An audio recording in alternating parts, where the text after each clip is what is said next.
Hey guys, welcome to my video. Today I'll be reviewing the first 4 episodes of A Bad Batch.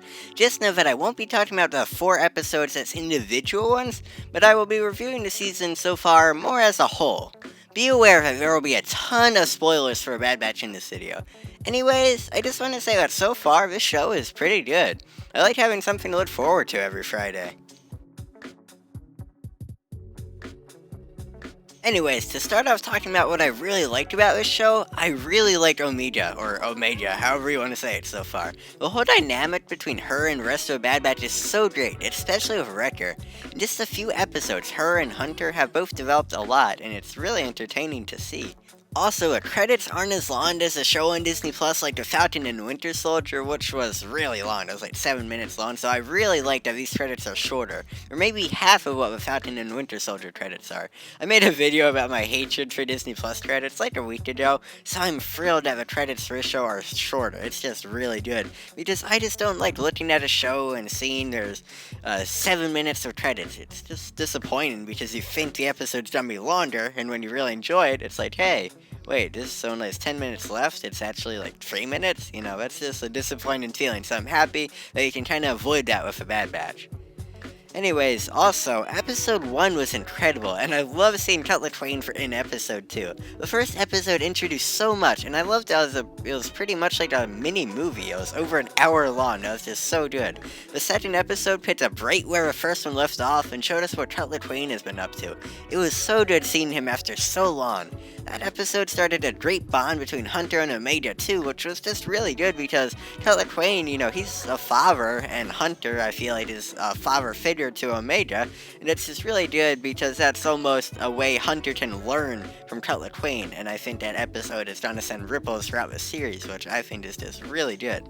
And also the villains in the show are awesome. There's Tarkin, Rampart, Fennec Shand, and I just kinda Crosshair, he's kinda a villain, but maybe not all because of his own will, but these are all really intimidating villains. I hope they don't become less scary, sort of like what happened to Moff Gideon at the end of Season 2 of The Mandalorian, because he was this really great, scary, intimidating villain, and then all of a sudden, at the end when Luke Skywalker came in, of course, it's Luke Skywalker, but still, even later on in The Mandalorian in Season 3, I don't think he's gonna be that scary anymore because of that, if they try to make him scary.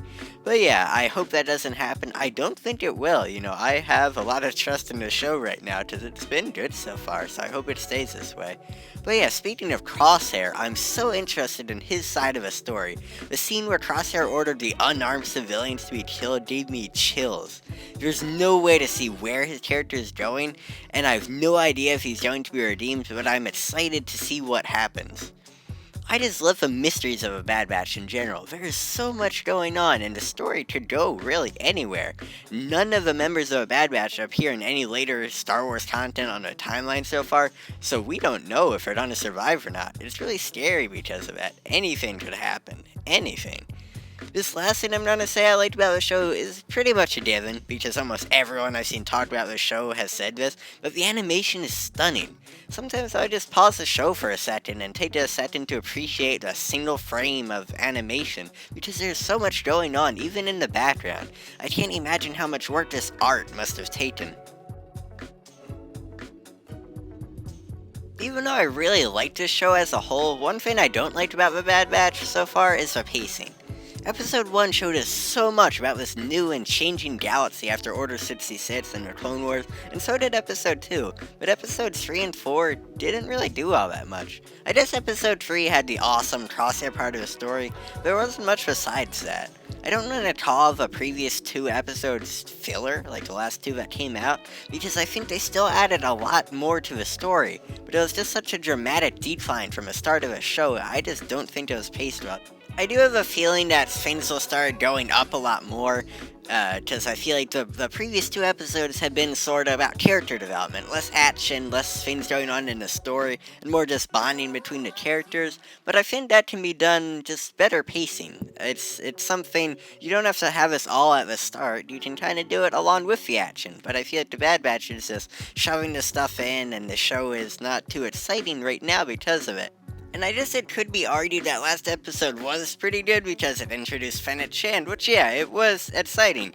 But I feel like it was just a short episode, and not much happened besides that one main thing. It felt very episodic, really. I hope this goes a little bit more into arcs and stuff, and maybe it will. I don't know if it will. I don't know if it's gonna take that part of a Clone Wars into this, but I kind of hope it does, and I hope there's more stuff like this, and I just hope there's less of this bad pacing where you just learn about the characters, which can be good, but there's just not enough story elements, in my opinion, that we've seen so far in the past 2 episodes. I don't like how dumb the clones are and how bad they are at shooting now. I understand that the inhibitor chip has taken over, so that might make the clones a little less efficient, but there's no real excuse for them being so bad. I feel like it's just because Clone Verse 99 is plot armor, and it would have made sense for him to die to a bunch of random clones, but I still don't like it.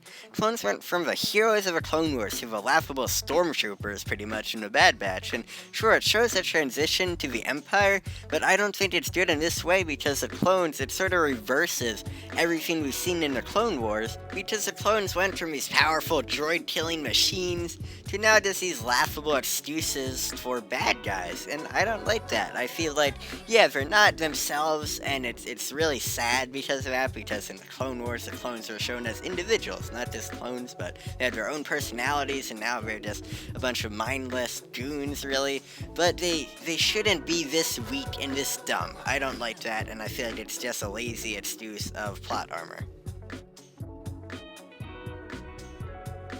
One major criticism of the show is that the dynamic between Hunter and Omega is way too similar to the dynamic between Mando and Baby Yoda.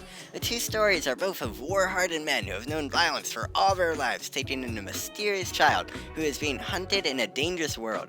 Omega is a little different from Baby Yoda because she does more. In fact, we saw that just in the last episode when she helped take down Fennec Shand, but I still think the two stories are way too similar, and I'm just a little bit tired of it, to be honest. Anyways, that's really all I have to say about The Bad Batch so far. I really do think it's entertaining, but it has its fair share of issues. And I also feel like, since I always say the stuff I don't like about a show or a movie or even a game at the end of a video, it sort of gives off the impression that I really didn't like it, but I did like the show a lot. And I think it's good. If I had to rank the episodes so far, my favorite would have to be episode 1, then episode 2, then episode 3, and in last place episode 4. As you can see, there's been a steady decline in every episode so far, from basically the first episode to the most recent one, and that's just my opinion. You guys tell me yours in the comments if you want to. But as a whole though, I love The Bad Batch so far, and I rate it an 8.5 out of 10. It's really entertaining. So thanks for watching, guys. Please like and subscribe if you enjoyed this video because it would really mean a lot. Make sure to tell me if there are any movies or shows you'd like to see me review next, and I will see you in the next video.